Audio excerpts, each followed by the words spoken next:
Et on enchaîne avec les infos à retenir avec vous, Bérénice de Villefloriot. Quel est le programme de la semaine? Alors, un nouveau ministre pour le logement. Le budget 2026 a des conséquences sur le logement et pas dans le bon sens. Et enfin, on verra qu'un oubli de changement d'adresse, Sylvain, ça peut coûter très cher. 305 000 € de frais de succession. Alors, on va commencer avec notre nouveau ministre qui est passé près de la censure, 18 mois après, me semble-t-il.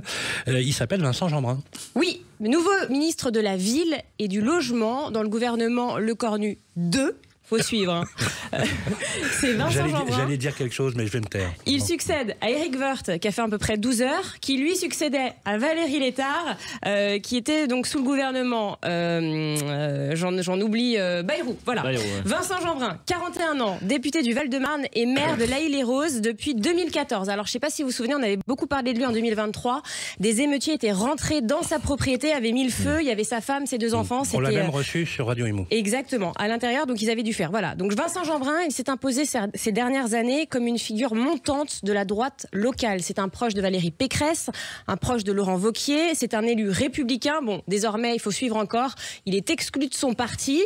Il avait notamment porté une proposition de loi visant à favoriser l'attribution des logements sociaux aux travailleurs actifs. Il s'était fait remarquer pour un plan banlieue, prônant notamment la fin du logement social à vie, la limitation du parc social à 30% par commune ou encore la vente accélérée de logements sociaux au secteur privé.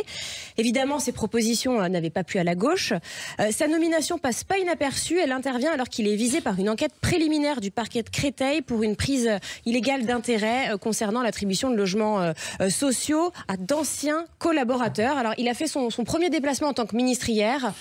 Donc voilà, on va voir comment il prend les dossiers. Alors, a priori, il connaît bien ces dossiers. Ce qui est intéressant, c'est que c'est un maire. Et les maires, en général, connaissent les dossiers parce que c'est eux qui ont les mains dans le cambouis. Et d'ailleurs, il est à peu près sûr qu'on puisse le recevoir. Bah, j'espère. Avant que la censure ne passe peut-être à nouveau. On va parler du budget 2026 et franchement, c'est pas fameux pour le logement. Et non, il a été présenté en Conseil des ministres mardi et ce budget va faire mal au portefeuille des locataires et des propriétaires. Alors, je vous parle essentiellement, parce qu'il y a plein de mesures, je vous parle essentiellement de 2 mesures choc. Déjà, si vous touchez les APL, sachez qu'elles n'augmenteront pas en 2026. Normalement, vous savez, elles sont revalorisées 2 fois par an. Elles l'ont été là en octobre dernier, au début octobre, pour suivre l'inflation en fait, pour s'aligner au coût de la vie. Eh bien, elles vont rester bloquées au niveau de 2025, alors que l'inflation, elle, va continuer. Donc concrètement, qu'est-ce que ça veut dire? Si vous en bénéficiez, votre pouvoir d'achat va baisser. L'État souhaite économiser plus de 100 millions d'euros sur ce sujet. Il faut noter aussi que les étudiants étrangers hors Union européenne non boursiers, donc qui viennent étudier en France, vont totalement perdre, eux, leurs APL. Et cette mesure concerne 300 000 jeunes.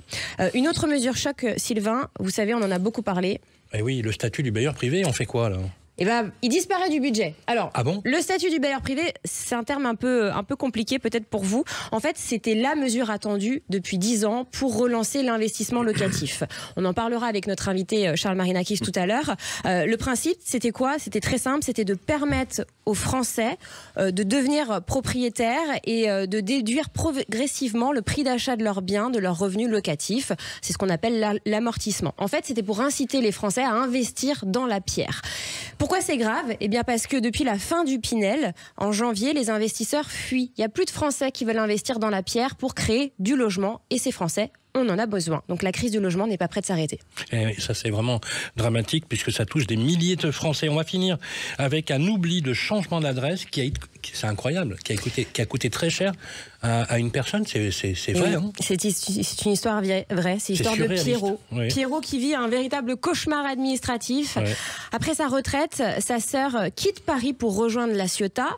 Tous les deux, ils sont célibataires sans enfants, donc ils se disent on va habiter ensemble. Ils vivent ensemble pendant 12 ans. Ils sont frères et sœurs. Hein. Oui. Dans la maison familiale, c'était la maison de leurs parents.